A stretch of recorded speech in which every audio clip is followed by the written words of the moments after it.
Hi friends, எல்லோரும் நல்லா இருக்கீங்களா? வெல்கம் டு பூப்போல சமையல். ஓகே ஃப்ரெண்ட்ஸ், வாங்க இப்போ நம்ம வீடியோக்குள்ளே போகலாம்.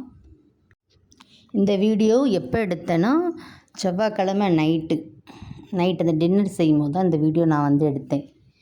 சரி, நைட்டு ஒரு ரொட்டீன் விளாக் மாதிரி போடலாம் அப்படின்னு தான் இந்த வீடியோ நான் எடுத்தேன். அதிலே இந்த வீடியோ வாய்ஸ் ஓவர் கொடுத்து நம்ம பண்ணுவோம் அப்படின்னு சொல்லி தான் இந்த வீடியோ நான் எடுத்தேன். வாய்ஸ் ஓவர் கொடுக்கும்போது பார்த்திங்கன்னா எனக்கு ஒரு மாதிரி பதட்டமாக இருந்துச்சு. அது என்னன்னு தெரில, அது ஒரு மாதிரியாக இருந்துச்சு. அதனால் எப்படியோ வாய்ஸ் ஓவர் கொடுத்து இந்த வீடியோ எடுக்கணும்னு நினச்சிட்டேன். ஆனால் பேசுகிறதுக்கு எனக்கு ஒரு மாதிரி, அது என்ன சொல்கிறேன்னு தெரிலங்க, அந்த மாதிரி இருக்குது எனக்கு இப்போ உங்களோட பேசுகிறது. அதனால் இந்த வீடியோ கொஞ்சம் ஏதாவது கொஞ்சம் அப்படி இப்படி இருந்துச்சுன்னா கொஞ்சம் அட்ஜஸ்ட் பண்ணிக்கோங்க நான் பேசுகிறதுல. ஏன்னா நானே இப்போ தான் மொதல் தடவை பேசுகிறேன்.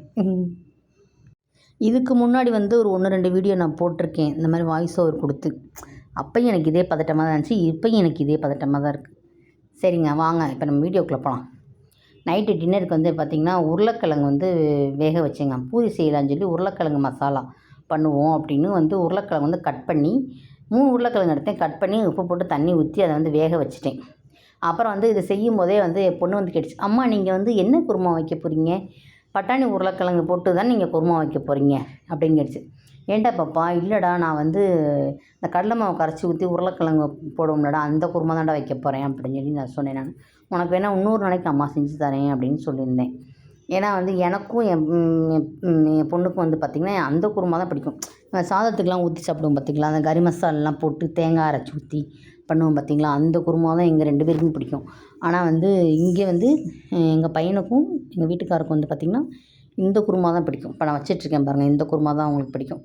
ஆனால் இந்த குருமா அவசரத்துக்கு டக்குன்னு செஞ்சிடலாம்.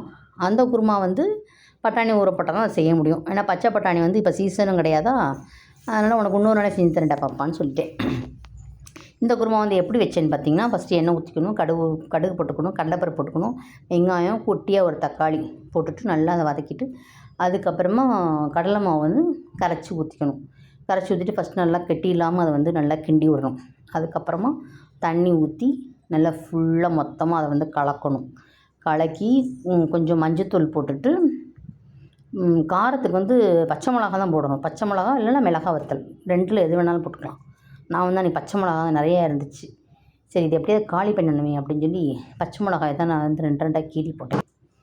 அந்த மாதிரி போட்டு வச்சுட்டு நல்லா அது கொதித்து வேகணும். இந்த கடலை மாவு ஃபுல்லாக நல்லா வேகணும். அதுக்கப்புறமா தான் உருளைக்கிழங்கை நல்லா இப்படி கையில் மேஷ் பண்ணி அதை அப்படியே போடணும். அப்புறம் கொத்தமல்லி இலை போட்டுக்கலாம். போட்டோம்னா வாசனை நல்லா சூப்பராக இருக்கும். கோதுமை மாவு பார்த்திங்கன்னா நான் வீட்டில் தான் அரைச்சி வச்சுக்குவேன். ஆனால் அரைச்சி வச்ச மாவு தீர்ந்து போய் 2-3 நாள் ஆயிடுச்சு. அதுக்கடுத்து நான் இன்னும் அரைக்கவே இல்லை. அடுத்து இன்னும் அரைக்கணும். அன்றைக்கி கடையில் மாவு பாக்கெட் தான் வாங்கியிருந்தேன். அதுதான் வாங்கி அன்றைக்கி நைட்டு போட்டு பிசைஞ்சு பூரி செஞ்சுருந்தோம். அப்புறமா பிரதீபா கேட்டுச்சு, அம்மா என்ன பூரி என்ன ஒயிட் கலராக இருக்குது, நீங்கள் என்ன மைதா மாவில் செஞ்சீங்களா அப்படின்னு கேட்டுச்சு. ஏன்டா பாப்பா? இல்லைடா, இது கடையில் வாங்கின மாவுடா அப்படின்னு. அப்படியா? அதான் ஒயிட் கலராக இருக்கேன்னு பார்த்தேன் அப்படின்னு சொல்லிச்சு.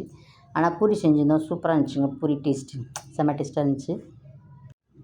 நான் பார்த்திங்கன்னா பூரினாலும் சரி சப்பாத்தினாலும் சரி மாவு பிசைஞ்சு வச்சுட்டு ஒரு அரை மணி நேரம் கழிச்சிட்டு, அதுக்கப்புறம் அதை நல்லா ஒன்று போல் பிசைஞ்சிட்டு கட் பண்ணி போட்டு ஃபஸ்ட்டு உருண்டை போட்டு வச்சுக்குவேன். அதுக்கப்புறமா தான் தேய்ச்சி போடுவேன் நான். பூரினாலும் சரி சப்பாத்தினாலும் சரி அப்படி தான் நான் செய்வேன். ஏன்னா நம்ம அந்த மாதிரி ரெடி பண்ணி வச்சுக்கிட்டோம் வச்சுக்கோங்களேன், இங்கிட்ட ஒரு பக்கம் ஸ்டவ் பற்ற வச்சுட்டு இந்த பக்கம் நம்ம தேய்ச்சி போட்டு எடுத்தால் மட்டும் போதும். இல்லைன்னு வச்சுக்கோங்களேன், ஒரு மாதிரி கையில் பிக்கணும், அப்புறம் அதை மாவு உருட்டணும், அப்படியே லேட் ஆகிட்டே இருக்கும். நான் இந்த மாதிரி தான் செய்வேன் நான். அதுக்கப்புறம் பூரியும் அவங்கள சுட்டு கொடுத்துட்டேன். அவங்க 3 பேருமே சாப்பிட்டாங்க. நான் மட்டும் தான் சாப்பிடாம இருந்தேன். ஏன்னா கிரைண்டரில் கொஞ்சம் வேலை இருந்துச்சா, சரி அதை முடிச்சுட்டு பார்ப்போம் அப்படின்னு சொல்லிட்டு அதில் கொஞ்சம் தண்ணியை ஊற்றி வச்சுட்டு சாப்பிட ஆரம்பிச்சிட்டேன். செம்ம டேஸ்ட்டாக இருந்துச்சு. ஒரு ரொம்ப பசியில் இருந்தனால எனக்கு ரொம்ப டேஸ்ட்டாக இருந்துச்சா எனக்கு தெரியல. சூப்பராக இருந்துச்சு அன்றைக்கி. நான் இப்போ இது பெரும்பாலும் நைட்லலாம் நான் மாவு ஆட்ட மாட்டேன். காலையில் இல்லை மதியம் அப்படி தான் ஆட்டுவேன் நான். ஆனால் அன்றைக்கி பூரியும் செஞ்சு எங்கிட்ட மாவும் ஆட்ட வேண்டியதாகி போச்சு. ஏன்னா அதுக்கு 2 நாளுக்கு முன்னாடி மாவு தீர்ந்து போச்சா. அப்போ என்ன செஞ்சேன்னா, பொங்கல் ஒரு நாள் செஞ்சுருந்தேன், சப்பாத்தி ஒரு நாள் செஞ்சுருந்தேன், அதுக்கப்புறம் உப்புமா, வெள்ளை ரவை உப்புமா ஒரு நாள், அப்புறம் கோதுமை ரவை உப்புமா ஒரு நாள், இப்படியே போட்டு 2 நாளாக வந்து ஓட்டிட்டேன். நீ இதுக்கு மேலேயும் வந்து மாவு அரைக்கலாம் ஒரு மாதிரி இருக்குது. எனக்கே வந்து தோசை சாப்பிடாம வந்து ஒரு மாதிரியாகவே இருந்துச்சு. சரின்னு சொல்லி இன்றைக்கி நைட்டே ஆனாலும் பரவாயில்ல, மாவை வந்து இன்றைக்கி அரைச்சி வைக்கணும் அப்படின்னு சொல்லி ஊற போட்டு அன்றைக்கி வந்து மாவும் அரைச்சி முடிச்சிட்டேன். மாவு அரைக்கும் போது வந்து பார்த்திங்கன்னா, அந்த சுற்றி இருக்கிற அந்த இதெல்லாம் வந்து கொஞ்சம் எப்படினாலும் வந்து ஒரு மாதிரி தண்ணி மேலெலாம் கொஞ்சம் தெறிச்சு தான் இருக்கும். அப்படியே வந்து கையோடு வந்து அந்த மிக்ஸி அந்த இடத்த ஃபுல்லாக வந்து தொடச்சி விட்டுட்டேன். அப்புறமா வந்து மற்ற நேரத்துலலாம் வந்து அதை க்ளீன் பண்ணணும் அப்படின்னா வந்து அது எல்லாத்தையும் நகட்டிட்டு அப்படியே க்ளீன் பண்ணணுமா, அதனால் வந்து அதை நான் பண்ண மாட்டேன். மாவு அரைக்கும் போதே அந்த இடத்த வந்து சுத்தம் பண்ணிடுறது. அதுக்கப்புறம் பூரி செஞ்சனால ஃபுல்லாக கேஸ் ஸ்டவ்லாம் வந்து எண்ணெயாக இருந்துச்சு. கையோடு வந்து அந்த ஸ்டவ்வையும் க்ளீன் பண்ணிட்டோம்னா நமக்கு கொஞ்சம் எண்ணெய் பிசுக்காக இல்லாமல் இருக்கும். இல்லைனா வந்து ஒரு மாதிரி தொடுற இடம் ஃபுல்லாக எண்ணெயாக இருக்கும். அதையும் ஃபுல்லாக க்ளீன் பண்ணிவிட்டு அதுக்கப்புறம் பால் இருந்துச்சு. அது வந்து காலைல வாங்கின பால் கொஞ்சம் மிச்சம் இருந்துச்சு. அதை காய்ச்சி வச்சுட்டா மறுநாள் தயிருக்கு ஆகும்னு சொல்லி அதையும் வந்து பாலை காய்ச்சி வச்சிட்டேன். அப்புறமா வந்து பார்த்திங்கன்னா ஃபுல்லாக பாத்திரம் சேர்ந்து போச்சு.